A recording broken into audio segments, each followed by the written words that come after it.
MJY 005 पाठ्यक्रम का अगला क्वेश्चन है, भारतीय ज्ञान परंपरा में आचार्य लगद के योगदान का उल्लेख कीजिए। भारत की भूमि ने विश्व के अनेक प्रसिद्धतम मनीषियों को जन्म दिया है, जिन्होंने भारतीय ज्ञान परंपरा को नई ऊंचाइयां प्रदान की।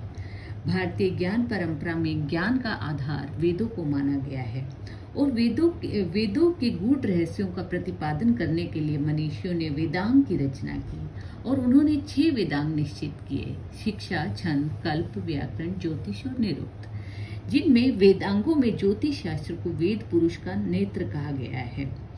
वेदों का प्रमुख कार्य यज्ञ कर्म को करना है और ये यज्ञ काल के अधीन होते हैं और काल का ज्ञान ज्योतिष शास्त्र के द्वारा किया जाता है और इसीलिए ज्योतिष शास्त्र को काल विधान शास्त्र भी कहा जाता है। महात्मा लगद का ग्रंथ वेदांग ज्योतिष हमें ज्योतिष शास्त्र के लिखित ग्रंथों में सबसे पहला ग्रंथ प्राप्त होता है, अर्थात ज्योतिष शास्त्र का सबसे पहला लिखित ग्रंथ वेदांग ज्योतिष है। और वेदांग ज्योतिष में वैदिक कर्मों के लिए अनेक कालों तथा योगों के निर्धारण के लिए गणितीय सूत्रों का प्रतिपादन किया गया है। इस प्रकार हम महात्मा लगद को आधुनिक खगोल विज्ञान के निर्माता भी कह सकते हैं। खगोल शास्त्र की अवधारणा के प्रतिपादक आचार्य के रूप में महात्मा लगद को स्मरण किया जाता है। महात्मा लगद ने विश्व को खगोल और ज्योतिष की प्राथमिक परिपाटी पर चलना सिखाया और अपने सिद्धांतों के प्रतिपादन से बाद के आचार्यों के लिए एक दशा और दिशा का निर्धारण किया। लगद आचार्य की प्रसिद्धतम रचना, विश्व प्रसिद्ध रचना वेदांग ज्योतिष है। आचार्य का नाम लगद है, इसके विषय में आचार्य ने वेदांग ज्योतिष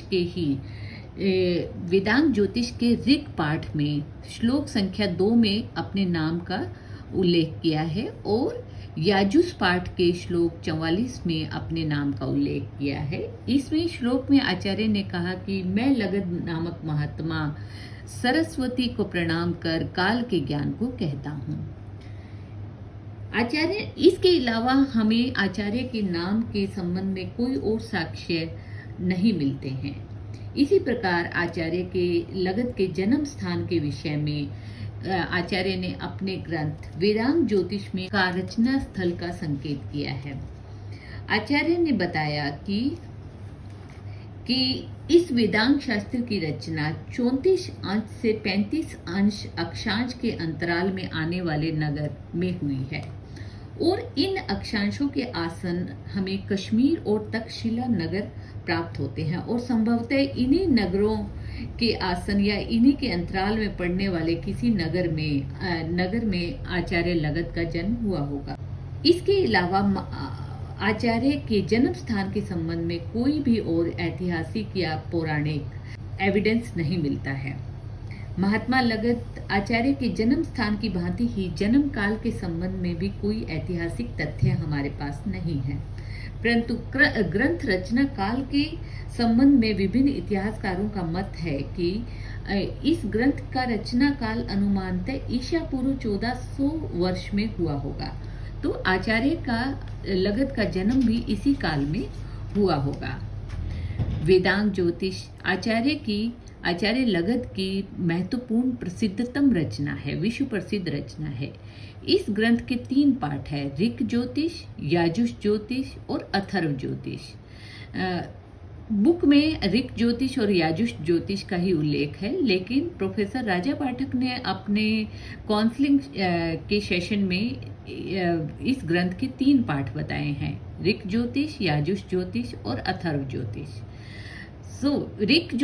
ऋग पाठ में इसके 36 पद्य हैं और याजुष पाठ में 44 पद्य हैं। इन सभी में संपूर्ण ग्रंथ में युग पद्धति, अयन पद्धति, दिनमान, तिथिमान, नक्षत्रमान प्राप्त करने की पद्धति, मास एवं वर्ष के मानों को प्राप्त करने की पद्धति, समय के छोटे भागों के मानों को प्राप्त करने की पद्धति का स्वरूप व गणितीय विवरण देखने को मिलता है। वेदांग ज्योतिष में वर्णित विषयों के बारे में अब हम थोड़ा जान लेते हैं। पहला है युग सिद्धांत। आचार्य ने वेदांग ज्योतिष में 5 संवत्सरों का एक युग माना है। आचार्य ने इस संदर्भ में कहा है पंच संवत्सर युगाध्यक्षम। इन संवत्सरों के नामों का विवरण वेदांत ज्योतिष में प्राप्त नहीं होता है, परंतु इन संवत्सरों की गणना विधि वेदांत ज्योतिष में अवश्य दी गई है। वैदिक ग्रंथ वाजसनेयी और तैत्तरीय संहिता में इन संवत्सरों के नामों का उल्लेख है और ये नाम है संवत्सर, परिवत्सर, इदावत्सर, अनुवत्सर और इदत्सर। तो आचार्य ने वेदांत ज्योतिष में वर्तमान में कौन सा युग संवत्सर चल रहा है, इसके ज्ञान के लिए आचार्य ने कहा है कि बृहस्पति जिस राशि में हो उसे 5 से भाग दें, जो शेष हो वह वर्तमान युग का वर्ष होगा। इसी प्रकार आचार्य ने युग का आरंभ कहाँ से ग्रहण किया जाए, इस बारे में कहा कि सूर्य और चंद्र जब एक साथ घनिष्ठा नक्षत्र पर हो तब युग का प्रारंभ होगा और उस युग के आरंभ में माघ शुक्ल प्रतिपदा होगी, अर्थात प्रथम संवत्सर होगा और पोष कृष्ण अमावस्या के अंत में 5 वर्ष पूर्ण होने पर युग का समापन होगा। इसी प्रकार आगे आचार्य ने अयन सिद्धांत के बारे में उल्लेख किया है। अयन सिद्धांत में इसमें सूर्य व चंद्रमा के उत्तरायण और दक्षिणायन गमन के बारे में आचार्य कहते हैं कि घनिष्ठा नक्षत्र के आरंभ में अर्थात माघ मास तपस ऋतु और शुक्ल पक्ष में सूर्य व चंद्र उत्तर दिशा की ओर संचालित होते हैं, जबकि अश्लेषा नक्षत्र के आधे भाग पर सूर्य और चंद्रमा दक्षिण की ओर संचालित होने लगते हैं।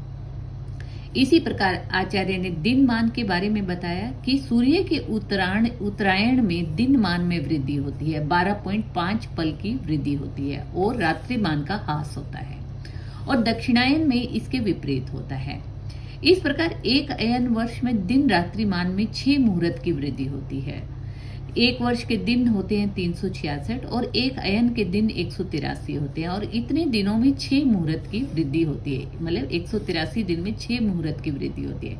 इस प्रकार एक दिन में 6/183 मुहूर्त की वृद्धि होगी और इसको 12 मुहूर्त में जब हम जोड़ेंगे तो हमारे पास वह दिन मान निकल कर आएगा। इसी प्रकार आचार्य ने ऋतुओं का मान कैलकुलेट करना, नक्षत्र मान कैलकुलेट करना, तिथि मान को ज्ञात करना, इनके बारे में भी बताया। मास एवं वर्ष के मानों को प्राप्त करने की विधि आचार्य ने बताई। चंद्र मास का मान बताया आचार्य ने, सौर मास का मान, अधिमास का मान और समय के छोटे काल की गणना में उपयुक्त नाड़िका के निर्धारण की भी यांत्रिक विधि आचार्य ने बताई, जिसमें कि आचार्य ने बताया कि एक पात्र में 50 पल के तुल्य जल धारित हो तो इसकी संज्ञा 1 आढ़क ली गई है, अर्थात एक आढ़क में 50 पल होते हैं और जो कि 50 पल 4 प्रस्थ के बराबर है और 4 आढ़क 1 द्रोण के बराबर है, अर्थात एक द्रोण में 200 पल हुए और एक प्रस्थ में 4 कुड़व है और तो एक प्रस्थ में 12.5 पल निकल के आए। तो एक कुड़व जो हमने पहले बताया कि एक प्रस्थ में 4 कुड़व होते हैं, तो एक कुड़व में कितने पल आएंगे? 3.125 पल। तो एक नाड़िका जो है वो 61 कुड़व के बराबर है, जो कि 190.625 पल के बराबर होगा। इस प्रकार आचार्य ने तरह तरह के गणितीय सूत्र दिए और उसकी गणित पार्ट के बारे में हम किसी और क्वेश्चन में स्टडी करेंगे। इस प्रकार हम वेदांत ज्योतिष के काल के समय के ऐतिहासिक तथ्यों का अवलोकन करें तो हमें यह ज्ञात होता है कि महात्मा लगद ने खगोल और ज्योतिष के जिन तथ्यों का वर्णन वेदांत ज्योतिष में किया है उनके लिए आधार ऋग्वेद और यजुर्वेद में आई ऋचाओं को माना है। इन दोनों ऋग्वेद और यजुर्वेद में सूर्य, चंद्रमा और बृहस्पति आदि के नामों का उल्लेख नक्षत्रों के नामों के साथ किया गया है। तो आचार्य ने इसी को आधार मानकर अपने ग्रंथ वेदांत ज्योतिष में भी 27 नक्षत्रों के नामों का अनुक्रमिक वर्णन दिया है। पंचांग निर्माण के लिए तिथि, नक्षत्र, करण, दिनमान, मास, वर्ष, चंद्र संबंधी अधिमास और सौर मास इत्यादि का निर्धारण करने की विधि की आधारभूत संरचना आचार्य लगद ने अपने ग्रंथ वेदांत ज्योतिष में की है।